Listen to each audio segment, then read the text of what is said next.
Hello, welcome to the IT Academy. If you haven't subscribed to this channel, please do. When you subscribe, you get more IT tutorial videos. In today's video, we're going to look at formatting numbers in Microsoft Excel.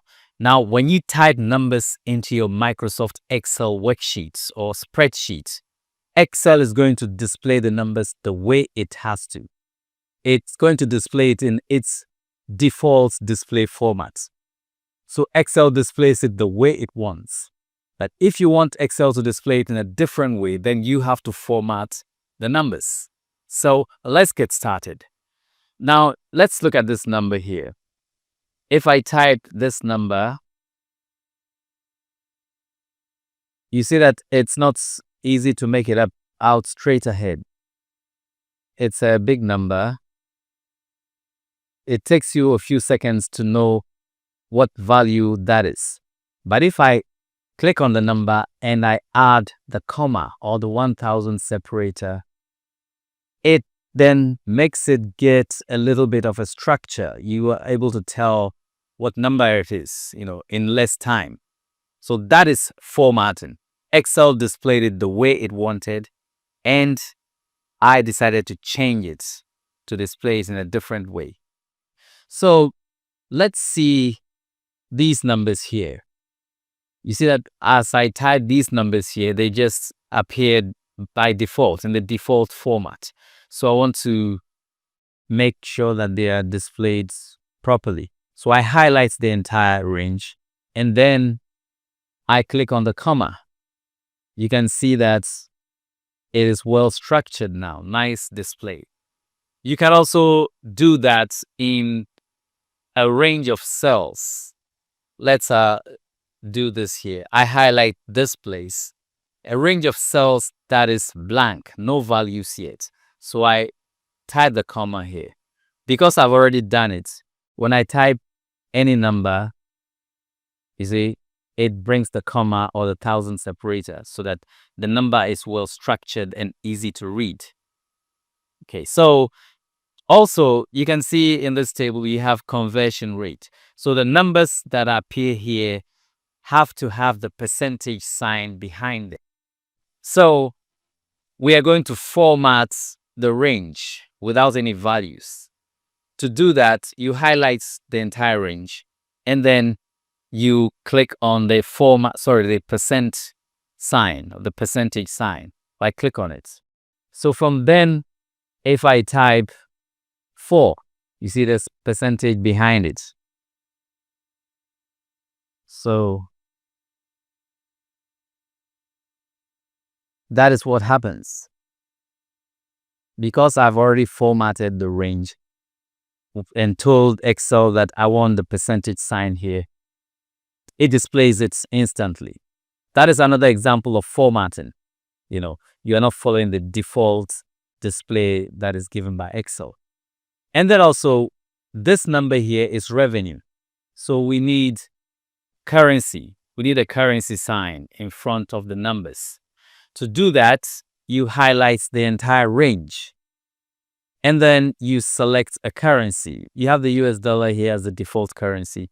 Once you click on it, it puts the dollar sign in front of all the numbers. But if you don't want that, you can click on this little button here. You have some other currencies, the euro, Chinese currency, French, and all that. And if what you're looking for is still not here, then you click on more accounts and formats. And then you have the symbol and you click on this button. So all the other currencies are going to be displayed here. Whatever currency you're looking for, you're going to find it here.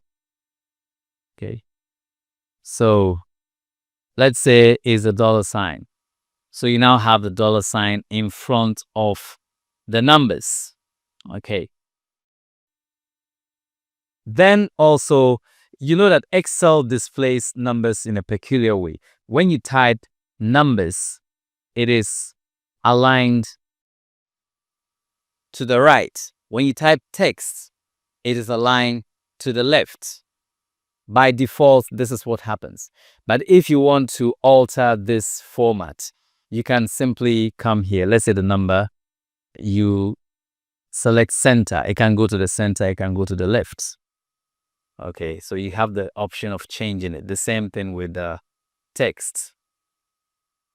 So what about dates?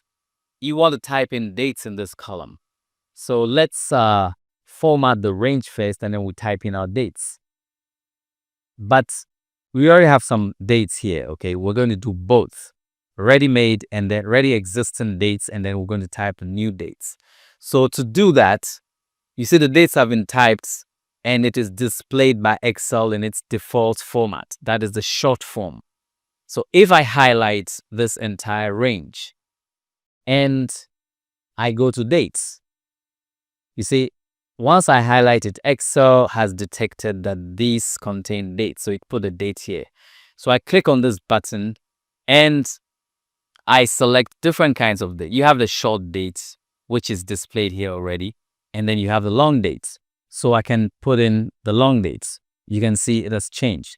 It gives me the long date, which includes the day of the week, the month, the dates, and then the year. Okay, so if you don't want this anymore, you can simply let it be highlighted, and then you go to the short dates. Okay, you can also decide to format a range and give it whatever date you want. Let's say long dates. If I give it long dates and I type 25/3/22, you see that it gives me the long dates. I just typed a short date, 30/3/21. Once I press enter, it gives me the long dates because I have formatted this range to display long dates. Okay.